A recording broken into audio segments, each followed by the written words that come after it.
राधे राधे दोस्तों, कैसे हैं आप सब। दोस्तों, हमारे YouTube चैनल पर आपका स्वागत है। हमारे इस चैनल को सब्सक्राइब कीजिएगा और हमारे वीडियो को लाइक, शेयर और कमेंट ज़रूर कीजिएगा। दोस्तों, हमारे हिंदू शास्त्र के अनुसार सप्ताह का वार जो है किसी न किसी देवी देवताओं से जुड़ा हुआ होता है। वैसे तो हमारे हिंदू धर्म के जो लोग हैं प्रत्येक दिन सभी देवी देवताओं की पूजा आराधना करते हैं। फिर भी शास्त्रों के अनुसार सप्ताह का एक वार जो है एक विशेष देवी या देवता का पूजा का विधि विधान से पूजा का दिन माना जाता है। तो दोस्तों, ऐसे ही हम बात कर रहे हैं रविवार के दिन की, और रविवार का दिन जो है भगवान सूर्य देव को समर्पित किया हुआ होता है। जी हाँ दोस्तों, इस दिन जो है भगवान सूर्य देव की पूजा आराधना की जाती है। जो भगवान सूर्य देव के सच्चे भक्त होते हैं वह हर रोज सुबह ब्रह्मा मुहूर्त में उठकर सुबह जल्दी स्नान करके भगवान सूर्य देव को अर्घ्य अवश्य ही देते हैं। और जो व्यक्ति भगवान सूर्य देव को अर्घ्य देते हैं उनके जीवन में जो है बलवान, तेज और जो है एक अद्भुत शक्ति उनको प्राप्त होती है। और सूर्य देव को जो है प्रत्यक्ष देव भी कहा जाता है। प्रत्यक्ष यानी दोस्तों जिन्हें हमें मूर्त रूप से देख सकते हैं, यानी सूर्य देव के जो हम रोज दर्शन कर सकते हैं।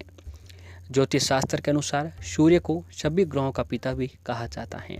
ग्रहों के पिता होने के नाते सूर्य देव सभी अशुभ ग्रहों के कुप्रभाव से मुक्ति दिलाते हैं। इसीलिए प्रातः सभी ज्योतिष शास्त्रियों ने शनि की 7.5 ढया के कुप्रभाव से मुक्ति पाने हेतु सूर्य को जल देने की सलाह देते हैं। कहते हैं कि सूर्य को प्राय काल में जल देने से मनुष्य का दुर्भाग्य भी सौभाग्य में परिवर्तित हो जाता है। इसीलिए दोस्तों, सूर्य को जल देने का सही तरीका क्या है, इसे जान लेना अवश्य ही आपके लिए आवश्यक होता है। अन्यथा इसका उल्टा असर भी हमें मिल सकता है। ऐसा कई बार होता है कि नियमित रूप से जल चढ़ाने पर भी कोई अपेक्षित परिणाम हमको नहीं मिल पाता है। तो ऐसे हालातों में इन उपायों से विश्वास उठने लगता है जो कि किसी भी रूप में सही नहीं है। हो सकता है आप कुछ ऐसा कर रहे हो जिससे ये उपाय विफल हो रहा हो, अथवा आपके द्वारा सूर्य को जल देने का तरीका सही नहीं माना जाता हो। तो दोस्तों, सूर्य को जल चढ़ाने की विधि कुछ इस प्रकार है कि सूर्य देव को जल चढ़ाने का सबसे पहला नियम है कि उन्हें सुबह 8 बजे से पहले ही जल अर्पित करना चाहिए। उत्तम तो यही होता है कि सूर्योदय के समय उन्हें जल दें, और सूर्योदय को जल अर्पण करने का कार्य स्नान के बाद भी करना चाहिए। सूर्य को जल अर्पण करने से राशि चक्र के सभी ग्रह मजबूत होते हैं। इसीलिए सूर्य को अर्घ्य देते समय जल में गुड़ और चावल का भी आपको मिला देना चाहिए। और जब भी आप भगवान सूर्योदय को अर्घ्य देते हैं तो सूर्य को जल देते समय आपका मुख जो है हमेशा पूर्व दिशा की ओर होना चाहिए। अगर कभी पूर्व दिशा की ओर सूर्य नज़र न आए तब भी उसी दिशा की ओर मुख करके आपको अर्घ्य देना चाहिए। सूर्य को जल अर्पण करने के लिए किसी अन्य दिशा का प्रयोग करना अपेक्षित फल की प्राप्ति के लिए बाधक हो सकता है। सूर्यदेव को जल अर्पित करने के लिए उसमें फूल और अक्षत का मिश्रण आप कर सकते हैं। अगर आप सूर्य मंत्र का जाप भी करते रहेंगे तो आपको विशेष लाभ प्राप्त होता है। लाल वस्त्र पहनकर सूर्यदेव को जल देना ज़्यादा प्रभावशाली माना गया है। जल अर्पित करने के बाद सूर्यदेव को धूप दीप आपको दिखाना चाहिए और सूर्य मंत्र के इन मंत्रों का जाप करना चाहिए। दोस्तों, मंत्र हैं ओम मित्राय नमः, ओम रवहे नमः, ओम सूर्याय नमः, ओम भान्वे नमः, ओम खगाय नमः, ओम पुष्णे नमः, ओम हिरण्यगर्भाय नमः, ओम मरीचये नमः, ओम आदित्याय नमः, ओम सवित्रे नमः, ओम अकार्याय नमः, ओम भास्कराय नमः, ओम सवित्र सूर्य नारायणाय नमः। इस मंत्र का जाप आपको सूर्य को अर्घ्य देते समय जो है अवश्य ही करना चाहिए। अब आइए दोस्तों, आपको बताते हैं कि जब भी आप सूर्य देव को अर्घ्य देते हैं तो अर्घ्य देने वाले लोटे में अगर आप एक विशेष चीज़ को मिला लेते हैं तो उसका अर्घ्य है जो और भी अधिक जो है मिल जाता है और आपको उसका परिणाम जो है बहुत ही जल्द देखने को मिलता है। जैसा कि दोस्तों आपको सूर्य का अर्घ्य देने का सही समय अभी हमने बताया है।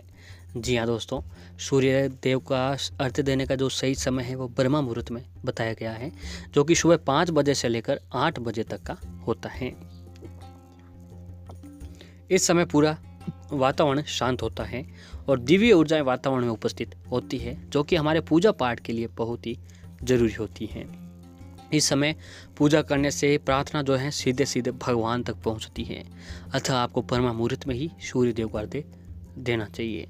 साथ ही ये ध्यान रखें, जब भी सूर्य को जल दे रहे हो तो हमेशा आपको नंगे पैर जल देना चाहिए। सूर्य को जल देते समय चप्पल आदि शास्त्रों में निषेध माना गया है। तथा जब भी आप सूर्य देव को अर्घ्य देते हैं तो दोस्तों आपको हमेशा उसमें तांबे के लोटे का इस्तेमाल करना चाहिए। तांबे के लोटे से ही अर्घ्य देना चाहिए। अब हम आपको बता दें कि आपको सूर्य को जल देते समय जल में ऐसा क्या मिला देना चाहिए जिसका प्रभाव और भी अधिक बढ़ जाता है। तो दोस्तों अर्घ्य देते समय हमेशा आपको तांबे के लोटे का ही इस्तेमाल करना चाहिए। फिर उस तांबे के लोटे में जल लीजिए, पानी शुद्ध जल लीजिएगा, अक्षत यानी चावल, रौली लीजिएगा, फूल लीजिएगा और थोड़ा सा गंगा जल उसमें अंदर मिला दीजिएगा। जी हाँ दोस्तों, उस तांबे के लोटे में शुद्ध पानी, अक्षत, रौली, फूल और थोड़ा सा गंगा जल उस लोटे के अंदर मिला देना है। और विशेष चीज़ जो है वो उसमें दोस्तों यमुना नदी का थोड़ा सा जल।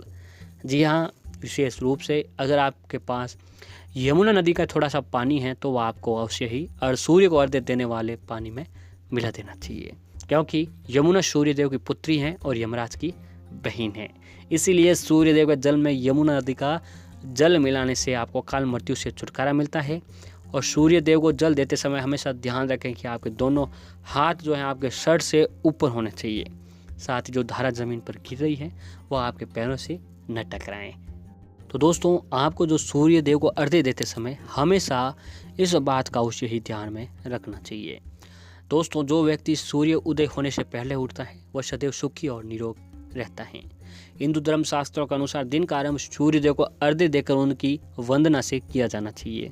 जब श्री भगवान विष्णु जी धरती पर श्री राम के रूप में अवतरित हुए थे तो वो भी अपने दिन का आरंभ सूर्य नारायण की पूजा के दौरान करते थे। मान्यता है कि इनकी कृपा दृष्टि से रोग और शोक नष्ट हो जाते हैं। सूर्य देव को प्रत्यक्ष देव कहा जाता है, जिन्हें हमें मूर्त रूप में देख सकते हैं, अर्थात हर कोई उनके साक्षात दर्शन कर सकता है। सूर्य की शक्तियों का मुख्य स्रोत उनकी पत्नी उषा और प्रत्युषा को माना गया है। सूर्य को ज्योतिष में आत्मा का कारक माना जाता है। ऊर्जा और पॉजिटिव देने के लिए सूर्य की पूजा अवश्य ही करनी चाहिए। जो व्यक्ति सूर्य देव को नमन करते हैं उनके अंदर एक गजब का आत्मविश्वास होता है। उनके ऊपर किसी भी प्रकार की तंत्र मंत्र का कोई प्रभाव नहीं बनता है। सूर्य देव को नमन करने वाले लोगों के अंदर मन में एक सुख का विद्यमान होता है और जो है सूर्य देव की कृपा दृष्टि से उसे व्यापार में मान सम्मान तथा समाज में भी मान सम्मान के साथ साथ उसके घर में सुख समृद्धि भी अवश्य ही रहती हैं। तो दोस्तों रविवार के दिन अगर आप ये काम कर लेते हैं तो आपके जीवन में कभी किसी प्रकार की धन की कमी नहीं होती है। आपके घर में खूब रुपया पैसा और सुख समृद्धि बनी रहती है। किसी प्रकार की कोई नकारात्मकता नहीं रहती है और घर में जो है दिन दुगुनी रात चौगुनी तरक्की आपके घर में बनती चली जाती हैं। तो रविवार के दिन आपको विशेष रूप से ये काम अवश्य ही करना चाहिए।